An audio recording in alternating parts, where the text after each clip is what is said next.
That night, Oliver couldn't sleep. The image of Michael Stone standing before the cameras replayed in his mind again and again.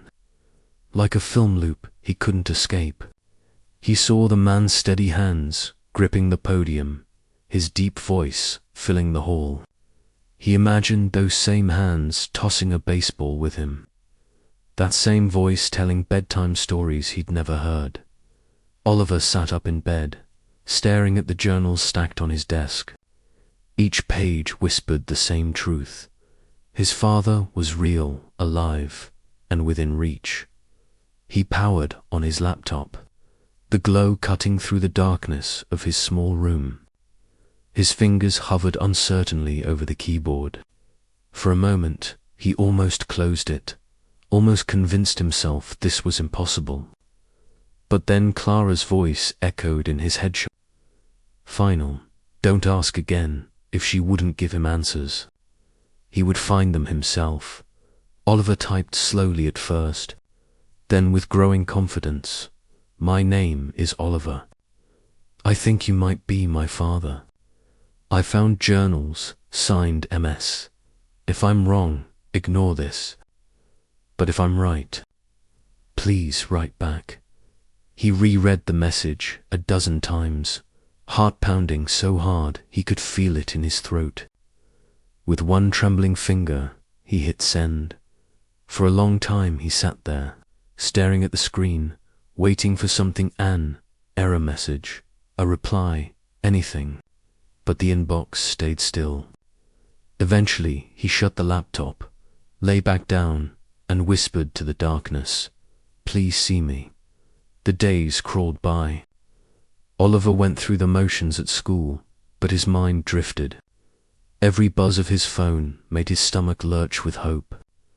Every hour that passed without a reply felt like another rejection. On Friday afternoon, after gym class, Oliver slipped into the computer lab. He logged into his email, nerves buzzing. There it was, a new message. His breath caught as he clicked it open. "Oliver, if this is not a joke, meet me. Riverside Park, Friday, 5 p.m, bench 3, alone."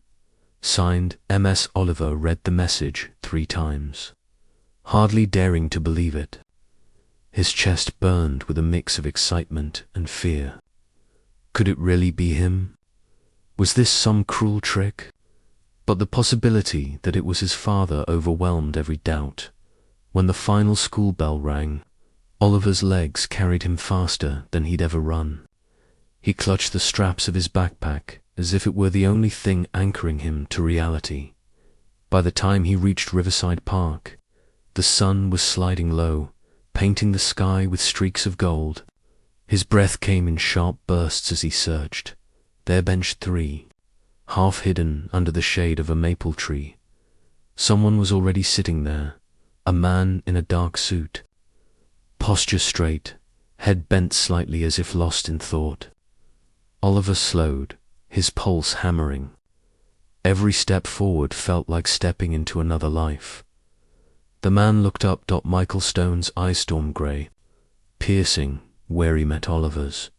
For a heartbeat, the world went silent, and in that silence, Oliver knew his life had just changed forever. Oliver's breath came fast as he stood before the bench. Michael Stone rose slowly, his height imposing, his tailored suit stark against the fading light. For all the polished perfection Oliver had seen on TV, here in the park the man seemed human. His tie was loosened, his eyes ringed with fatigue, and his hand trembled slightly as he adjusted his cuff. "Oliver," Michael said at last, his voice deep but rough around the edges. The boy froze. Hearing his own name from the lips of the man who had haunted his imagination for years was like stepping into a dream. "You know my name," Oliver whispered. Michael's gaze softened, though pain lingered there. "You wrote to me." "How could I not?" Silence stretched between them, filled only by the rustle of leaves overhead. Oliver's fists clenched at his sides, the words he'd rehearsed in his mind tumbling into chaos. He had thought he'd demand answers, shout, maybe even cry. But now, faced with his father's presence, he could only manage a single question. Why weren't you there? Michael's shoulders stiffened. He glanced away, toward the river glinting with sunset. For a long moment, Oliver thought he wouldn't answer. Then, quietly, Michael said, "Because I didn't know." Oliver's brow furrowed. "Didn't know? You're saying you didn't know I existed?" Michael turned back to him, his expression raw. "When your mother left, she disappeared completely. I searched, Oliver. I searched until I had nothing left. But she wanted to vanish, and she took you with her." The boy's heart twisted. He wanted to believe, but anger surged hotter. "That's not true. Mum said you chose your company over us, that you cared about boardrooms more than family." Michael flinched visibly, as if struck. His jaw tightened. "She's not wrong. I made mistakes. I put Stone Tech before everything, before her, before you. But I never would have walked away. Never."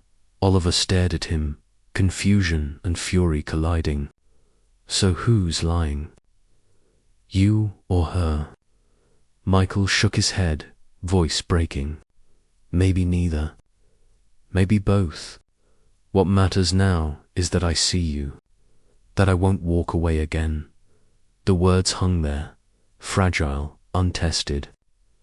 Oliver's chest ached. Part of him wanted to collapse into his father's arms. Another part wanted to run and never look back. Finally, he muttered, "Prove it. Don't just say it. Show me." Michael's eyes glistened in the fading light. "I will, for a moment." It felt as if a bridge had been laid between them, a shaky, uncertain bridge, but one capable of carrying weight if both dared to step forward. The first step had been taken, asterisk. The silence pressed down on them again, heavy and brittle. Oliver shifted his backpack on his shoulder, feeling the weight of every question he had bottled up for years. Now they came spilling out, sharp and jagged. "Do you know what it was like for me?" he demanded, his voice shaking. "Every Father's Day at school, they asked us to draw cards. Everyone else had someone to give theirs to. I had to make one and pretend it didn't matter. I had to lie because I didn't even know your face." Michael swallowed hard, guilt flashing in his eyes. He reached out a hand, then let it fall uselessly to his side. "Oliver, I can't take those years back. I can't erase the pain I caused." "You didn't just cause it," Oliver snapped, surprising even himself with the force of his anger. "You lived your life. You were on TV, making speeches, building your empire. And all that time, I was wondering if I even existed to you." Michael's chest heaved. "You existed. Even if I didn't know, you were always there. I felt the emptiness every single day, even if I couldn't name it." He stopped, pressing a hand to his eyes. His voice dropped to a whisper. "I was a coward, too proud to admit I had lost her, too consumed by ambition to fight the right battles. And because of that, I lost you." Oliver's anger faltered. For the first time, he saw not the untouchable CEO from television, but a man hollowed out by regret. A man stripped of the armor of power. "You really mean that?" Oliver asked, his voice small now. Michael met his eyes, unflinching. "I do, more than anything. I can't change the past, Oliver, but I want to be part of your future. If you'll let me." Oliver's throat tightened. He wanted to say yes, to believe. But Clara's warnings rang in his ears.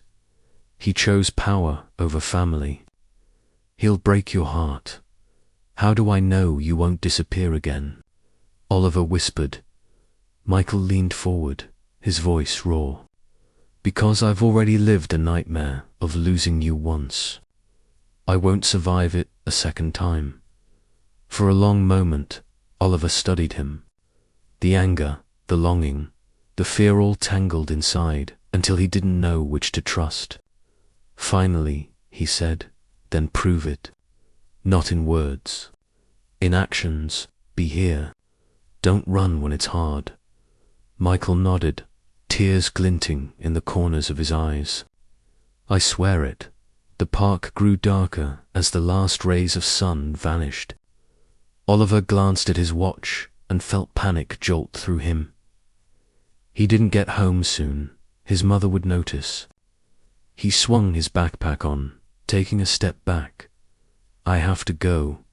Michael rose quickly, a desperate edge in his voice.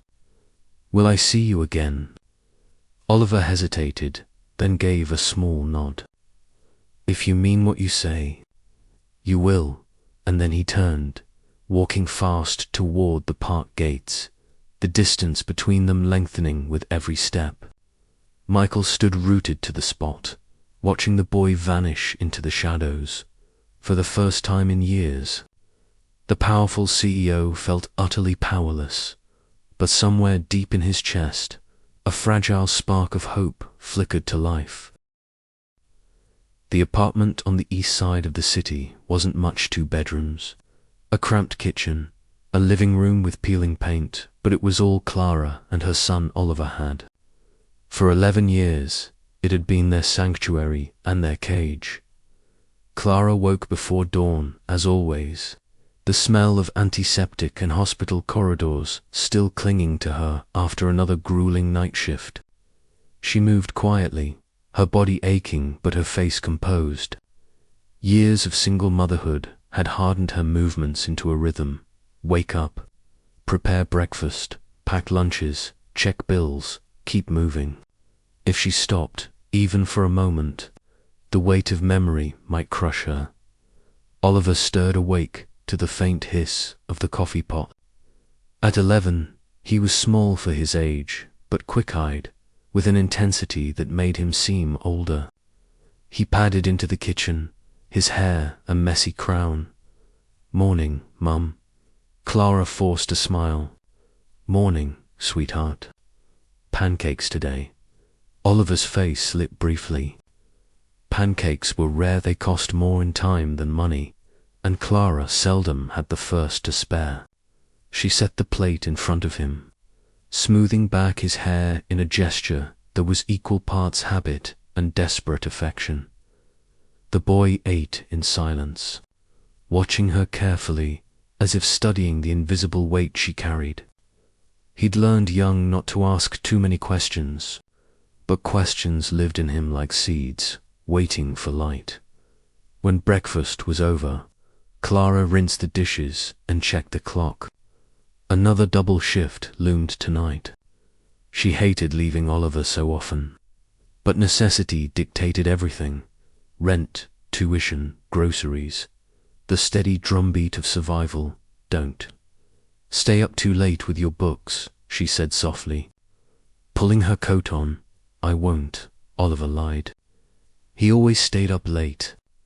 He read, searched the internet, wrote in notebooks she never saw.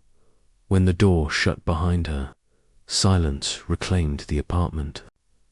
Oliver retreated to his small desk, flipping through the tattered journals he'd found hidden in a box in the closet months ago.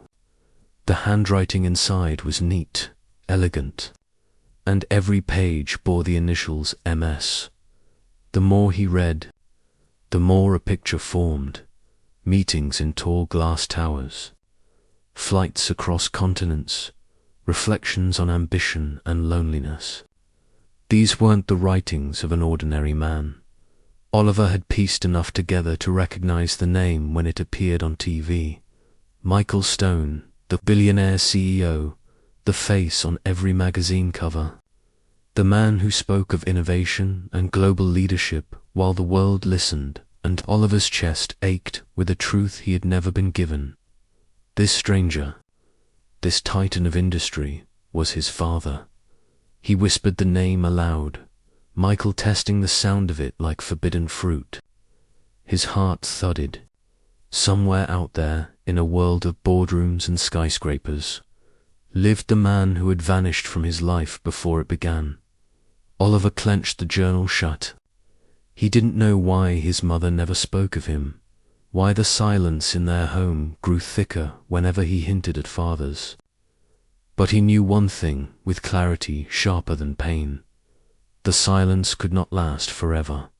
The silence between mother and son was never empty, it was thick, a presence of its own. It hovered at the dinner table, followed Oliver into his dreams, and pressed against Clara's ribs every time she caught him staring too long at the door, as if waiting for someone who would never arrive. That night, after finishing his homework, Oliver lingered in the kitchen. Clara was sorting laundry, her movements brisk and mechanical. "Mum," he said suddenly. She didn't look up. Why don't I have any pictures of Dad?" The question hung in the air like smoke. Clara's hands froze over a folded shirt. Slowly, she looked up, her eyes clouded with the storm she fought to contain. "Oliver," she began, her voice carefully even. "Some things are better left behind, but everyone else at school," his voice cracked with a mixture of frustration and longing. "They talk about their dads, baseball games, fishing trips, dumb jokes. Why don't I have any of that?" Clara's heart twisted. She wanted to snap, to silence the question before it carved any deeper wounds. Instead, she knelt before him, cupping his face in her hands. "You have me," she whispered fiercely, "and I will never leave you. Isn't that enough?" Oliver searched her face, seeing the strength she wore like armor. But underneath, he sensed something fragile, trembling. His mother was a fortress, but fortresses cracked when you leaned too hard on their walls. "It should be enough," Oliver said softly, though his chest ached. "But it doesn't stop me from wondering." Clara blinked rapidly, turning away before he could see the tears gathering in her eyes. She busied herself with the laundry, her voice sharp now, as if distance could protect her. "Wondering won't change the past. Focus on what's real. On school. On your future." Oliver swallowed hard. He wanted to push, to demand answers, but the set of her shoulders warned him this conversation was over. He retreated to his room, clutching the journal like contraband behind the closed door. He whispered to the empty air, "I'll find you, Dad, even if Mum won't tell me." In the kitchen, Clara pressed her palms flat against the counter, breathing hard. The ghosts of the past clawed at her. She had built this life on silence and steel, telling herself Oliver didn't need the man who had shattered her. But her son's eyes, those same storm-grey eyes that mirrored his father's, told her the silence was cracking, and deep down, in the place she never let herself look, Clara knew the truth. The day would come when Oliver's questions could no longer be answered with silence.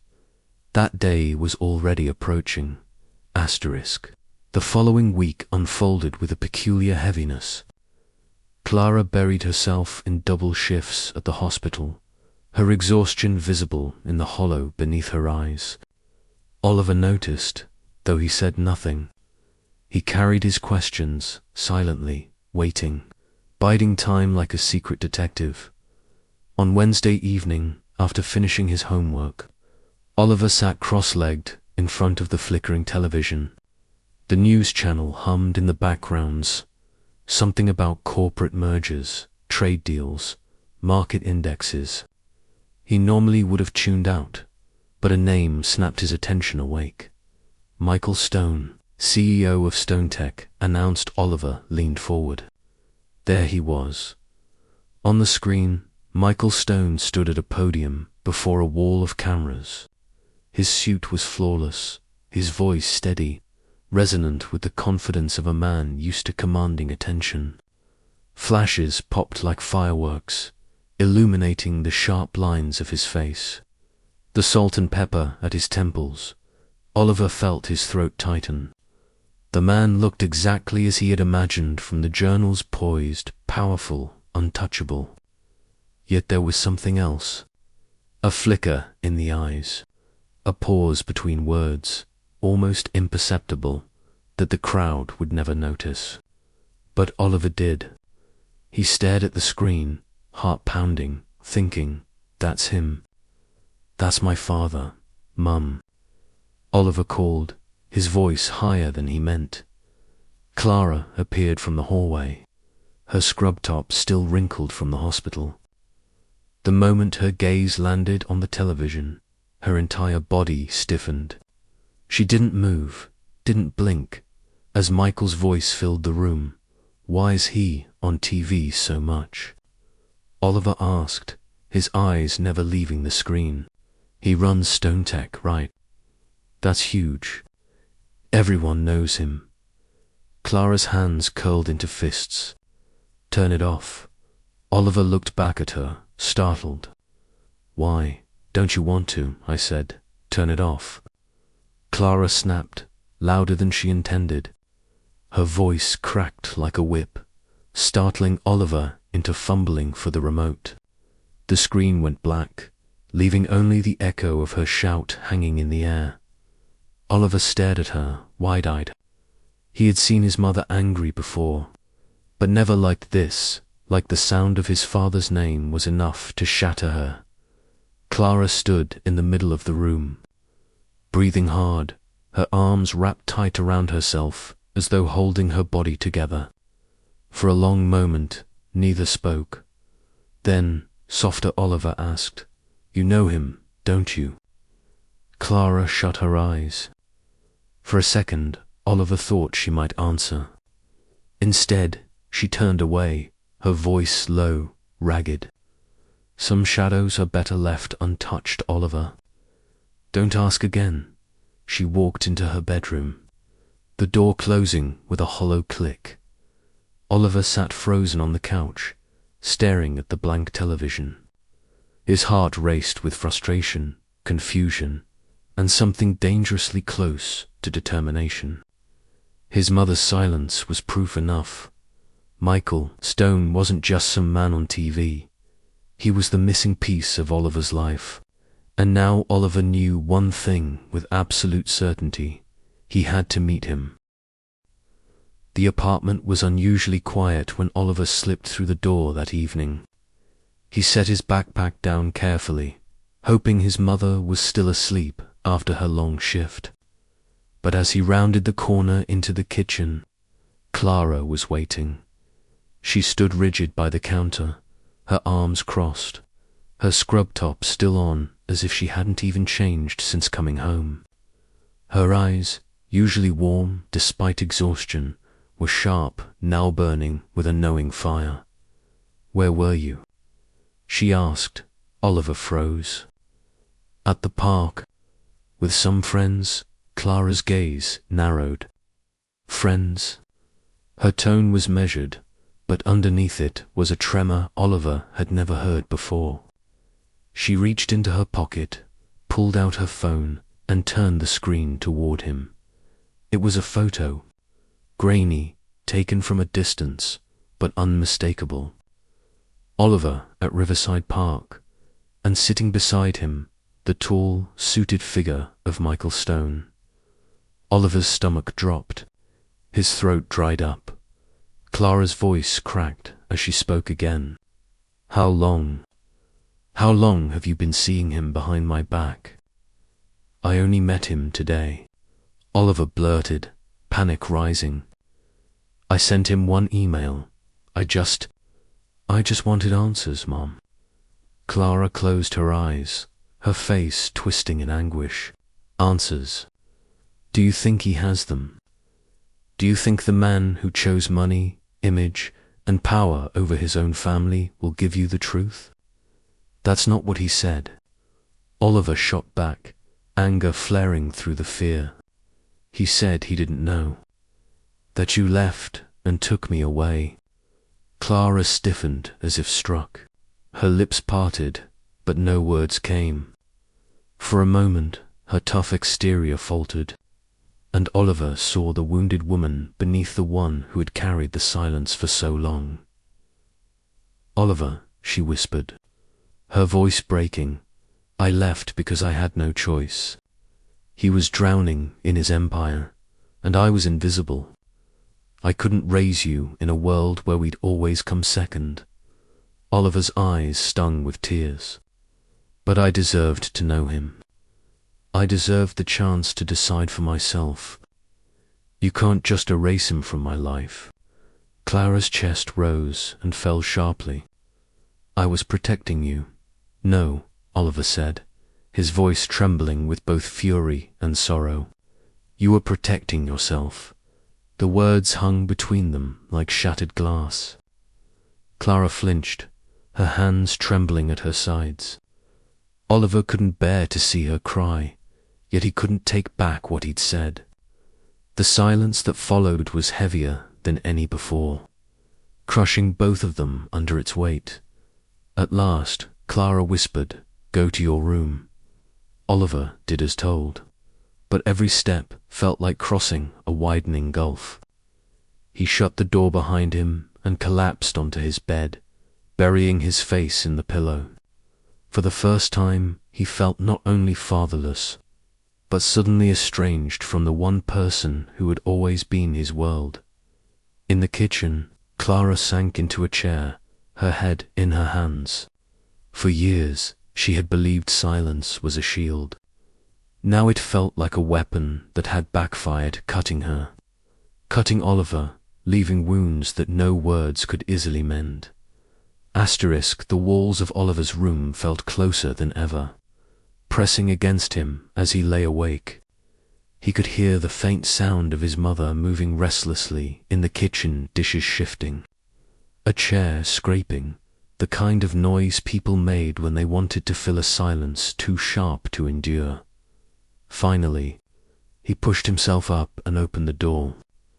Clara was still at the table, her face pale under the dim light, hands clasped so tightly her knuckles had gone white.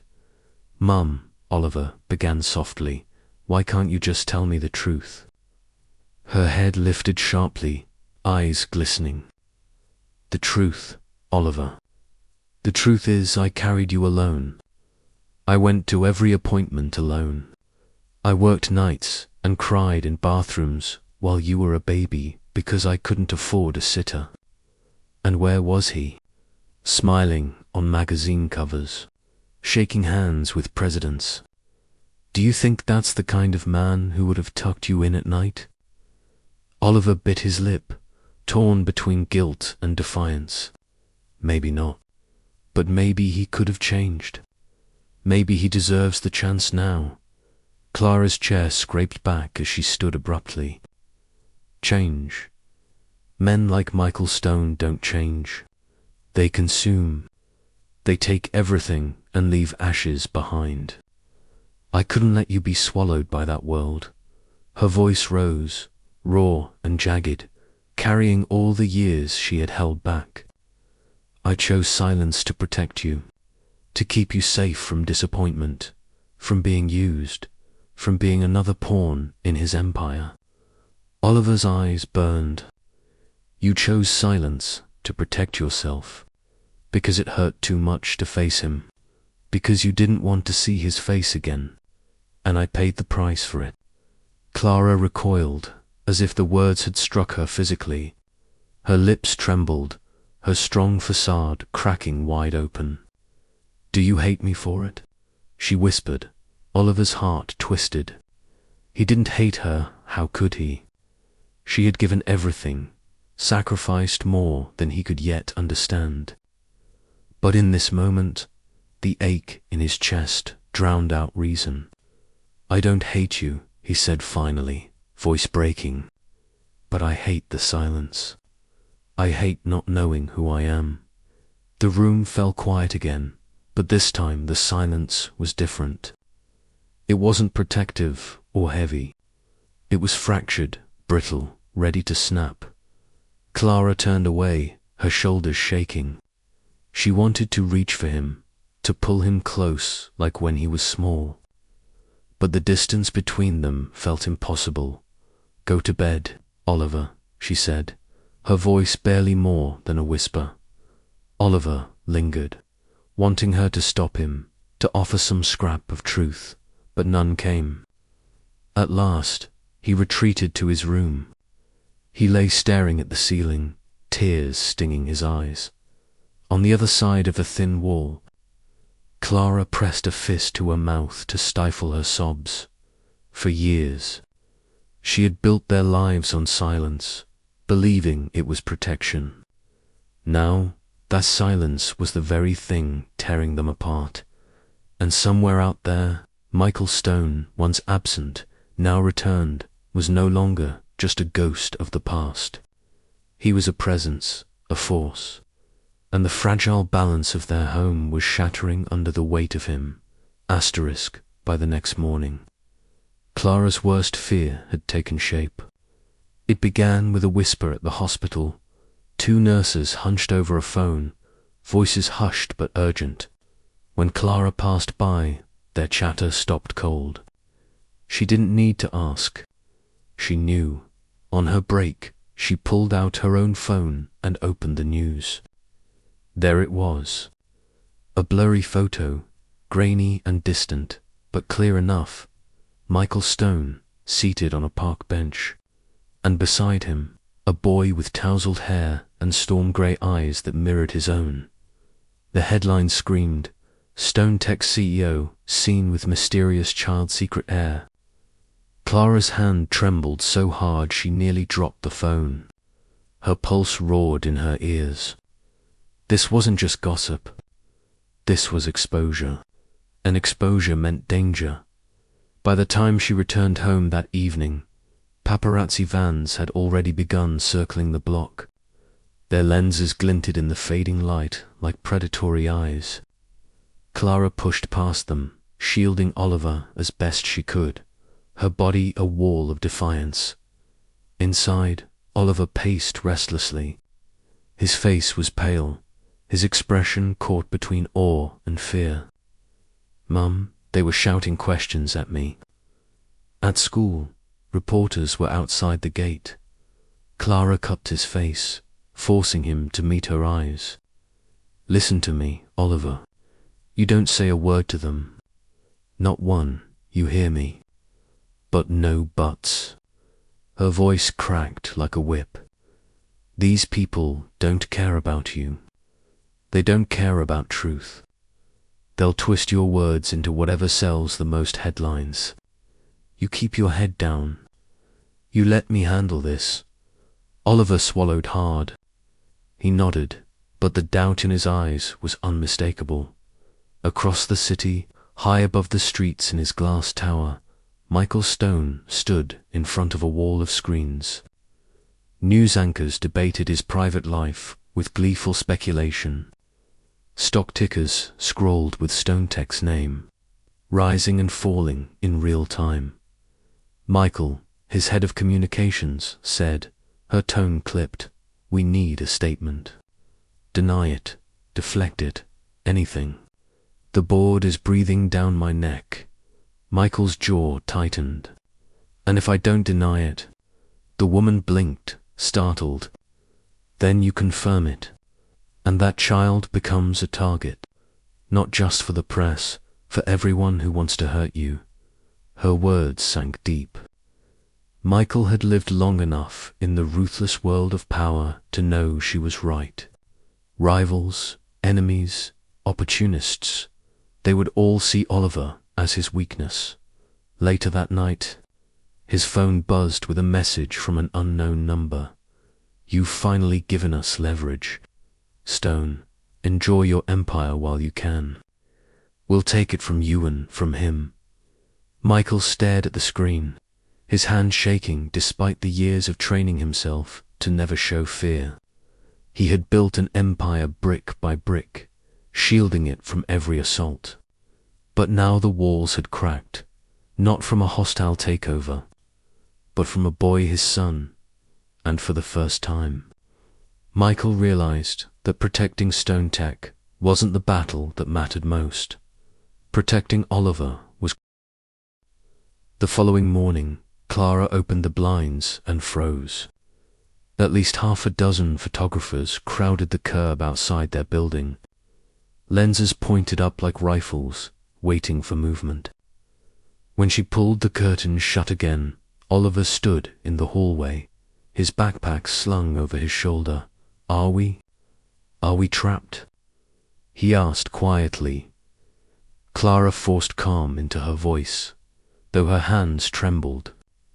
"No, we just have to be careful. I'll walk you to school." But careful proved impossible. By the time they stepped outside, the swarm descended.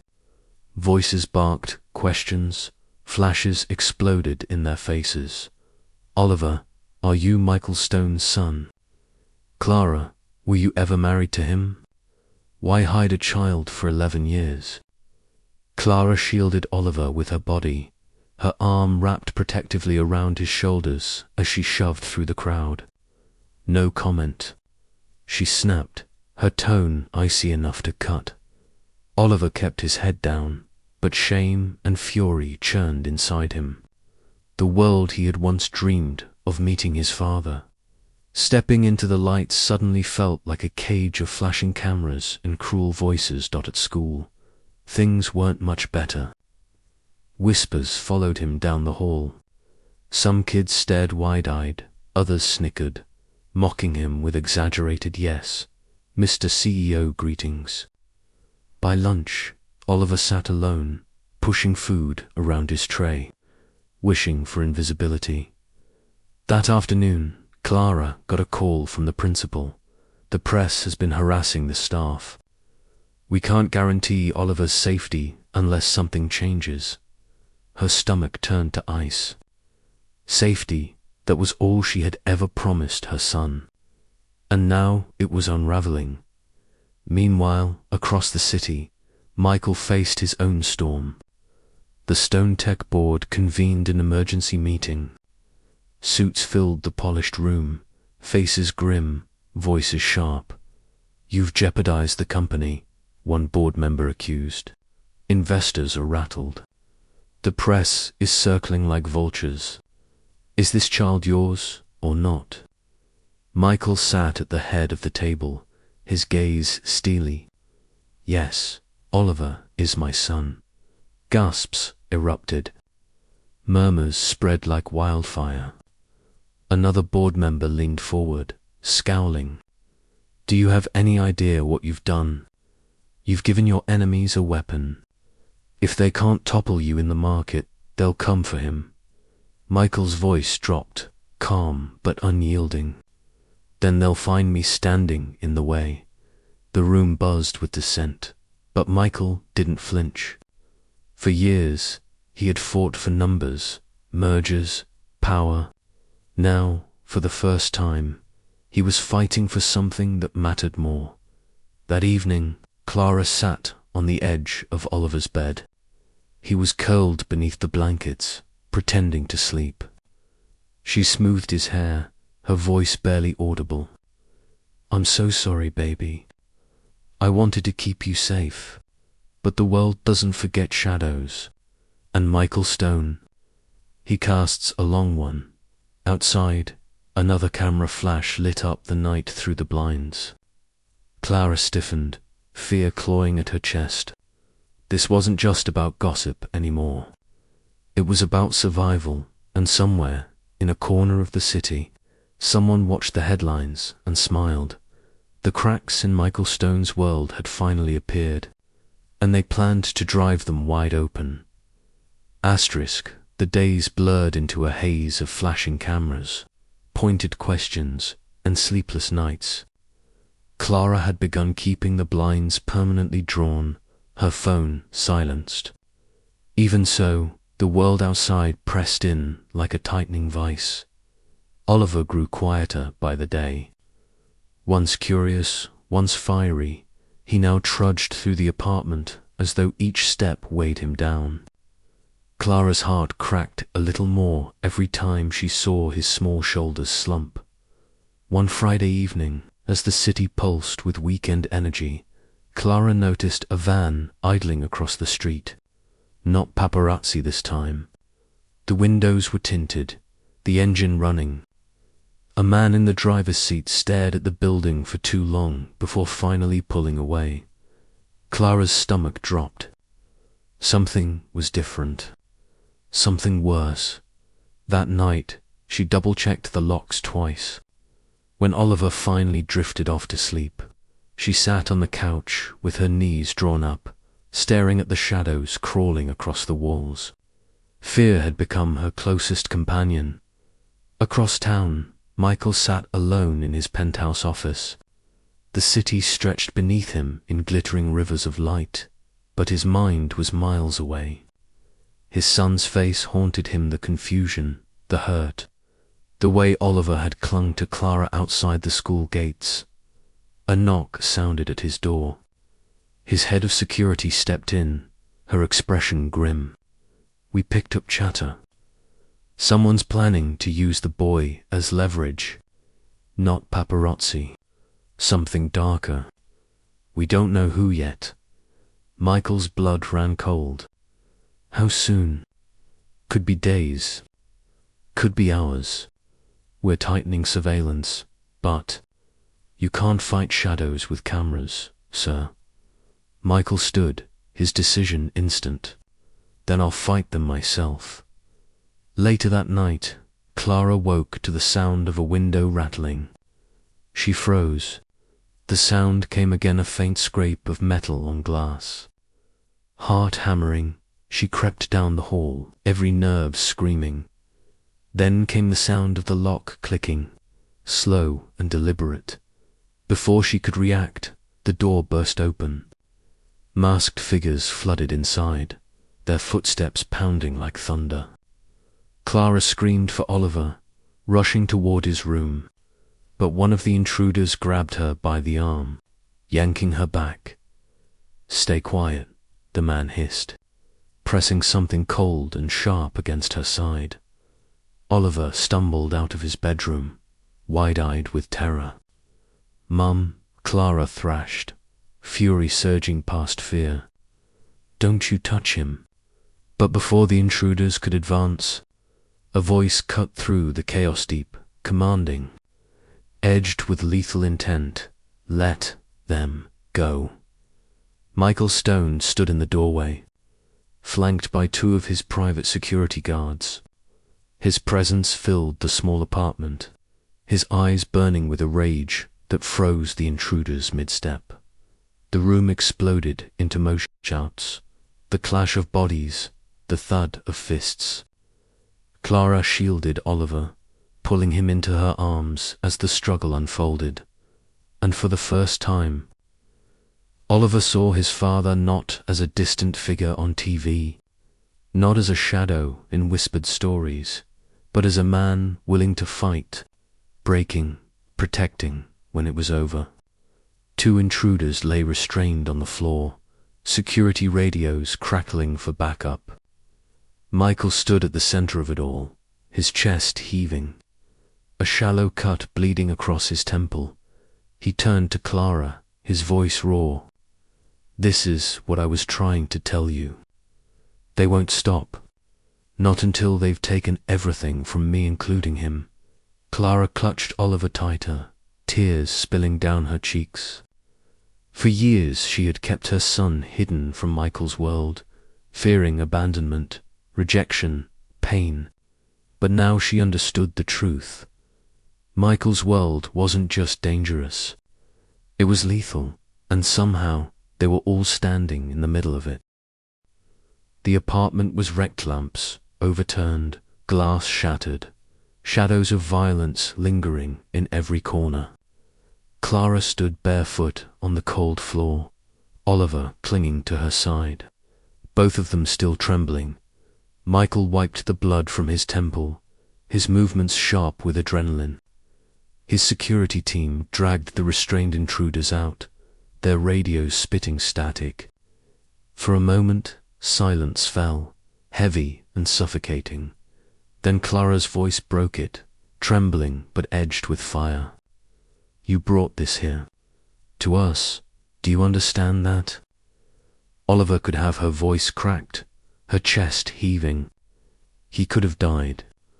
Michael turned to her, his expression raw. "You think I don't know that? You think I don't feel that in my bones every second? This is why I stayed away all those years. Because anyone connected to me becomes a target." Oliver peeked up at him, eyes wide. "Then why didn't you protect us before? Why now?" Michael sank to one knee in front of his son, his hand trembling as he reached out but stopped short of touching him. "Because I didn't know, Oliver. I didn't know you existed. And now that I do, I swear I will burn this entire empire to the ground before I let anyone take you from me." Clara's throat tightened. His words were reckless, raw, but there was no mistaking the truth in them. Still, fear gnawed at her heart. She had built her life around keeping Oliver safe, and now, in one night, that fragile wall had collapsed. Michael's phone buzzed, slicing through the tension. He glanced at the screen, his jaw tightening. "It's the board. They want me at headquarters. Now." Clara's eyes blazed. "You can't leave us after this." "I won't," he said firmly. "You're both coming with me." Within the hour, Clara found herself and Oliver swept into Michael's world, armored SUVs, tinted windows, security escorts. The contrast was jarring. One moment, their modest apartment, the next a fortified glass tower gleaming against the night sky inside. Clara gripped Oliver's hand as they rode the private elevator to the top floor. The lobby smelled of polished marble and steel, but underneath, Clara could smell only the acrid stench of fear. When the doors opened, the boardroom awaited. Men and women in suits sat stiffly, eyes narrowing at the sight of Clara and Oliver. Murmurs spread like wildfire. "This is him," one whispered. "The boy," another muttered. Michael strode to the head of the table, his presence commanding, his voice thunderous. "Yes, this is my son. And if anyone in this room thinks they can use him as leverage against me, I promise you'll regret it." The room fell into uneasy silence. Oliver squeezed Clara's hand tighter, his small body pressed close to hers. For the first time, Clara realized the impossible truth. Michael's enemies weren't faceless. They were sitting here, dressed in power, hiding behind polished smiles. After the meeting, Michael led them into his private office. The city glittered below like a sea of diamonds, but Clara felt no awe, only exhaustion. She dropped into a chair, burying her face in her hands.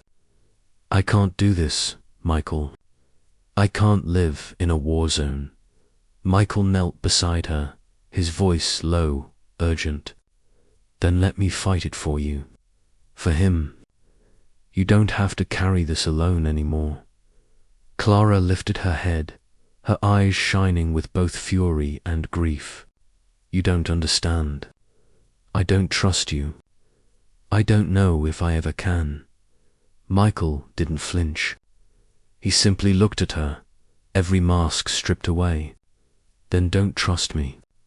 Trust that I love him. And that's enough to keep me standing between him and the fire." Oliver, caught between them, whispered softly, "I just want us to be together, without being scared." His words cut deeper than any blade. Both parents turned to him, their silence an acknowledgement of the impossible truth. There was no going back to the shadows. The only path now was forward. Together or not at all.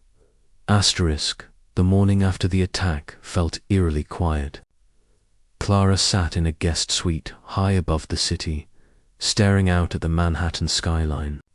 From here, the streets below looked like toy models' tiny cars.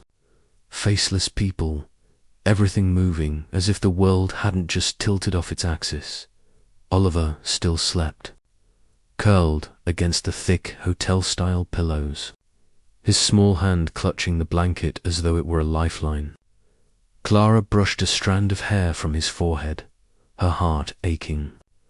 The boy deserved peace, childhood, freedom from the chaos that had engulfed them. Instead, he was trapped in a fortress of glass and steel.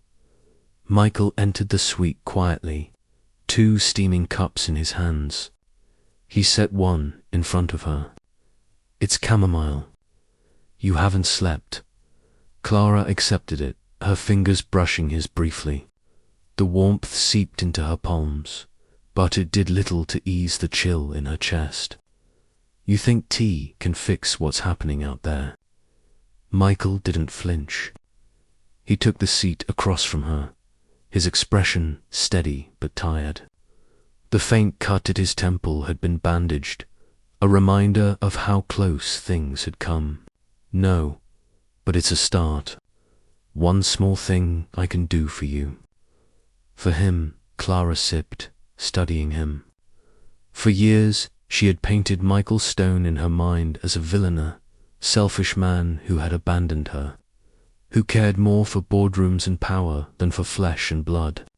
Yet here he was, scarred and sleepless, sitting across from her in silence, carrying his own invisible wounds. The quiet was broken by Oliver stirring. He sat up, rubbing his eyes. "Mum, where are we?" Clara smoothed his hair. "Somewhere safe, baby." Oliver's gaze shifted to Michael, and him. Michael leaned forward, his voice soft but sure. "I'm not going anywhere, Oliver. Not now, not ever." Oliver hesitated, his lips pressing together. Then, without warning, he climbed out of bed and crossed to Michael. He didn't throw his arms around him. He wasn't ready for that. But he stood close, close enough that the boy's presence felt like a fragile olive branch. Michael's chest tightened. He didn't reach out, afraid of pushing too far. Instead, he let the silence speak, hoping the boy could feel the vow thrumming beneath his skin. Later that day, Clara followed Michael into his private office. Papers were spread across the desk, security reports, financial forecasts, news clippings. It looked less like a CEO's workspace and more like a war room. "Explain this to me," Clara demanded, her arms crossed. "How do you expect us to live? You think hiding in a skyscraper will keep him safe?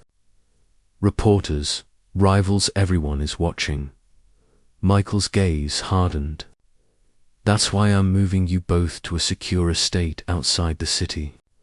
No press, no prying eyes. He can have a normal life there." Clara laughed bitterly. Normal, with bodyguards at every door, with his father's name hanging over him like a target. Michael rose, frustration flashing. "You think I want this for him? You think I haven't imagined 100 times what it would have been like to watch him grow up in peace? But I can't undo the past. I can only protect him now." Clara's voice softened despite her anger. "And what about protecting him from you?" The question cut deeper than any knife. Michael froze, her words sinking into the space between them. She wasn't just talking about danger. She was talking about the wounds he had already caused, years of absence, years of silence. For once, Michael didn't have an answer. 2 days later, the city was far behind them. The black SUVs wound through winding country roads, leaving skyscrapers for fields and forests. Oliver pressed his face against the window, eyes wide as the skyline gave way to rolling hills. "Where are we going?" he asked, his voice a mix of curiosity and unease. "To a place where no one can bother us," Michael replied, seated across from him. His tone was calm, but his hand tightened into a fist on his knee. When the convoy pulled up to the estate, Clara couldn't hide her surprise. The house was sprawling, but not ostentatious, surrounded by tall trees and set behind layers of security gates. It wasn't a palace. It was a fortress disguised as a home. Inside, sunlight streamed through high windows, and the scent of polished wood lingered in the halls. Oliver wandered through the rooms, his small footsteps echoing, pausing to marvel at the wide staircase and the library with shelves taller than he was. "It's huge," he whispered, turning to Clara. "Do we have to stay here forever?" Clara knelt beside him, brushing his cheek. "Not forever. Just until it's safe." Michael lingered nearby, watching the exchange with an ache in his chest. He longed to step in, to reassure Oliver himself, but the distance between father and son was still fragile. He couldn't risk breaking it with clumsy words. That night, after Oliver fell asleep in a room bigger than their old apartment, Clara found Michael in the study. Papers and laptops covered the desk, but he wasn't working. He sat in silence, staring into a glass of untouched whiskey. "You don't drink anymore?" she asked quietly from the doorway. Michael didn't look up. "I used to think whiskey kept me sane. Turns out it was just another way to feel nothing.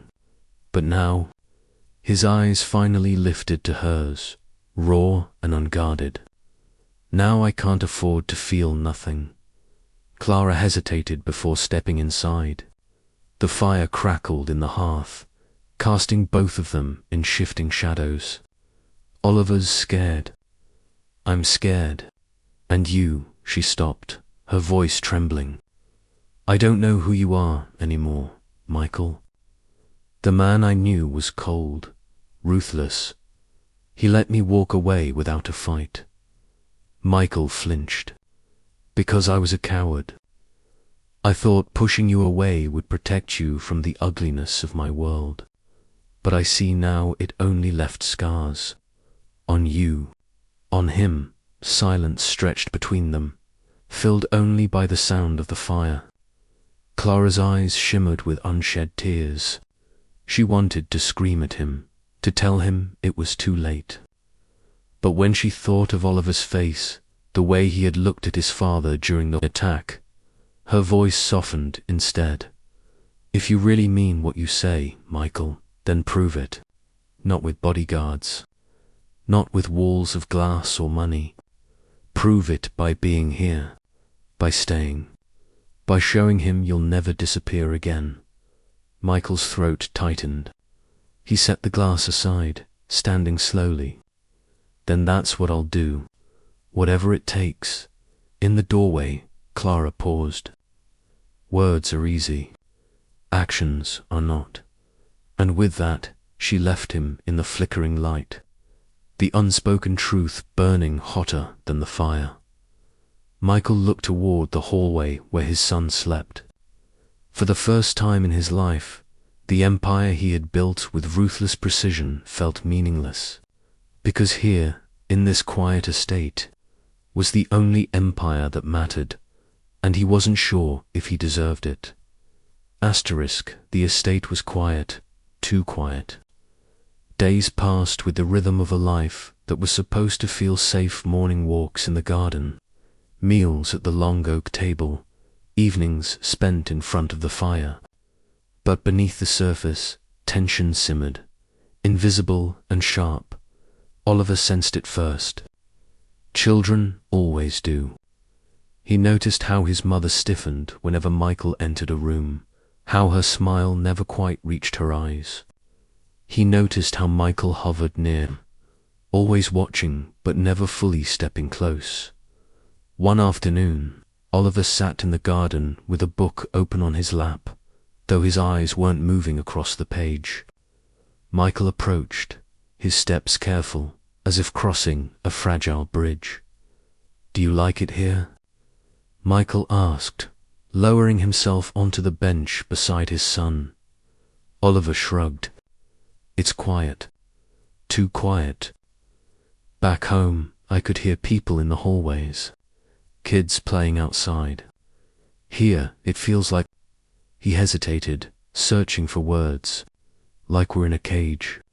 A pretty one, but still a cage." Michael swallowed hard.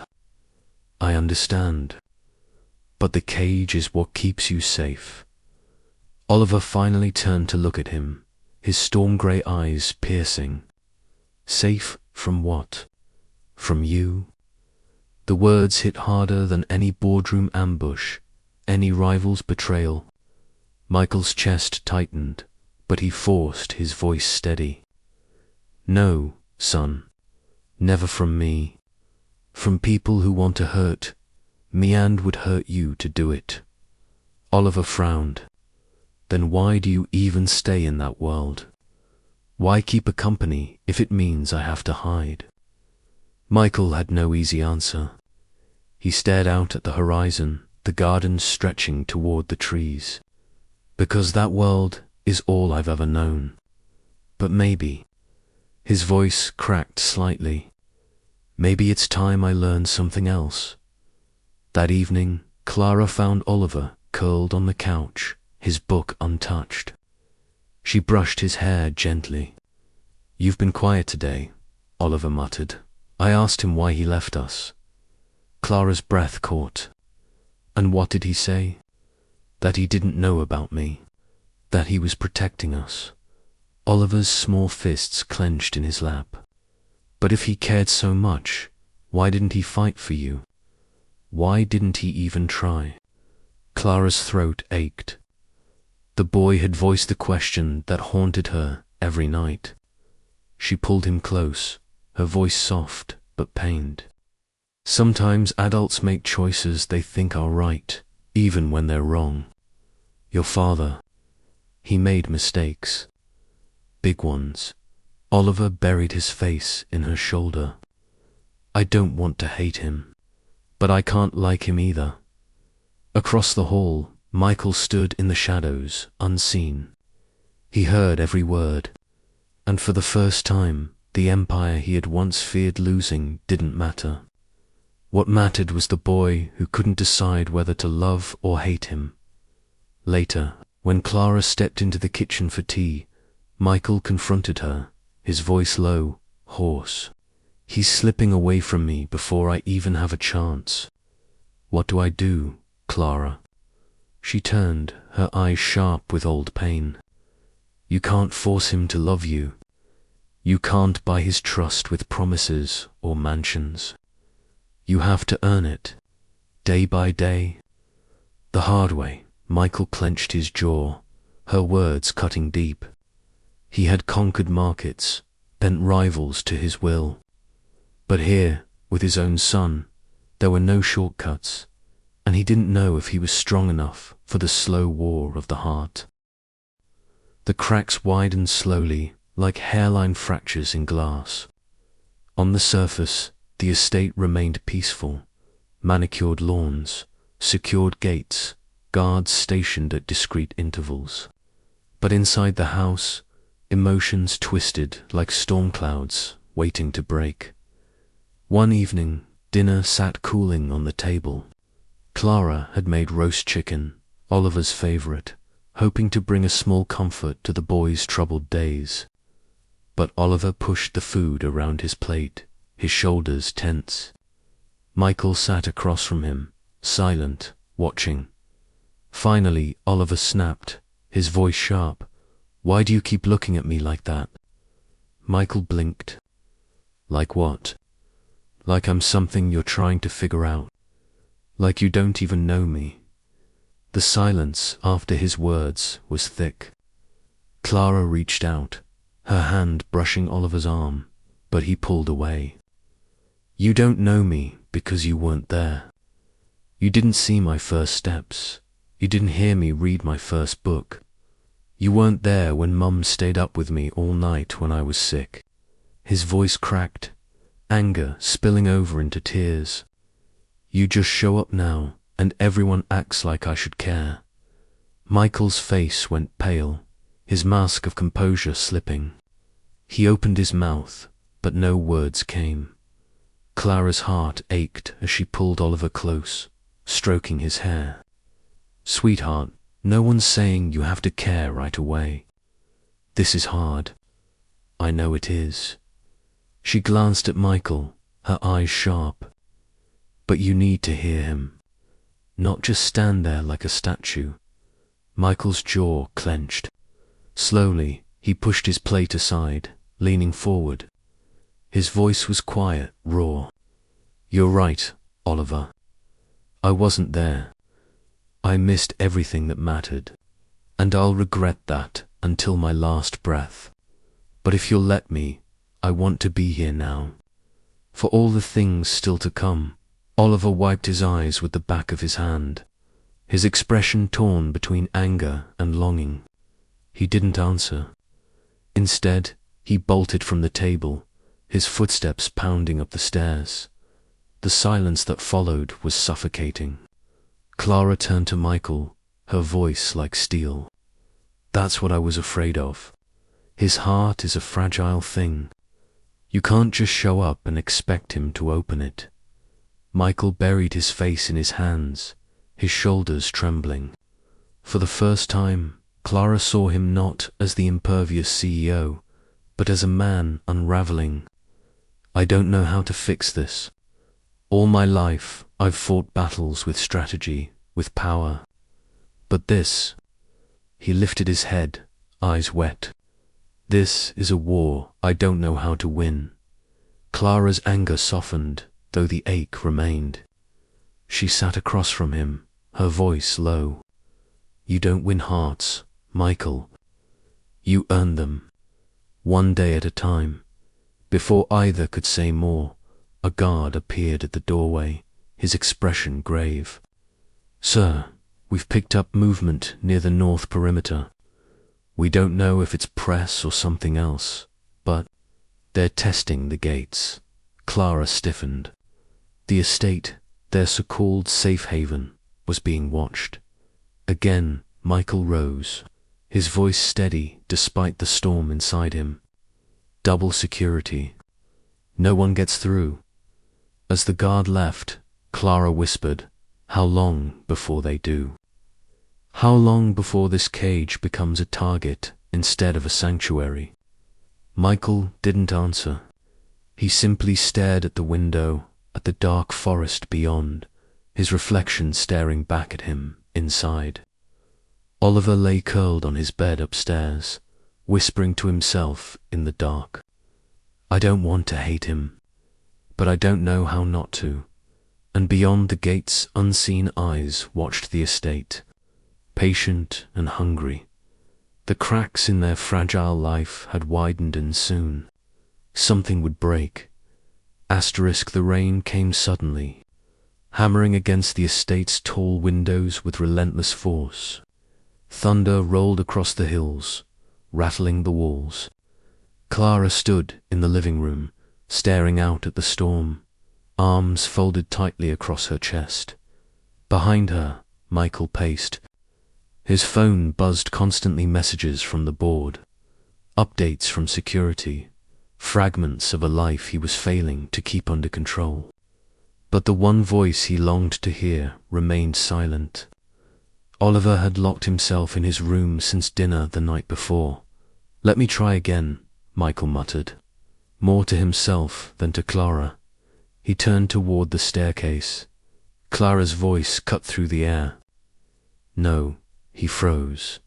Give him space, she continued, her tone firm but weary. You can't force your way into his heart the way you force your way into a negotiation. Michael bristled. And if I wait too long, if I lose him completely? Clara finally turned, her eyes tired but unyielding. Then you learn patience, something you've never been good at. Their words hung heavy, drowned out only by the pounding rain. Upstairs, Oliver sat by the window, knees pulled to his chest. The storm outside mirrored the one inside, him confusion, anger, longing, all tangled in a knot he couldn't untie. He stared at the lightning splitting the sky, whispering to himself, why now? Why only now? He thought of the kids at school who mocked him, the reporters who shouted his name, the way his father's shadow seemed to follow him everywhere. He wanted to scream, to break something, to run, and yet he remembered the night of the attack, the way Michael had stood in the doorway, voice booming, fists flying, shielding them without hesitation.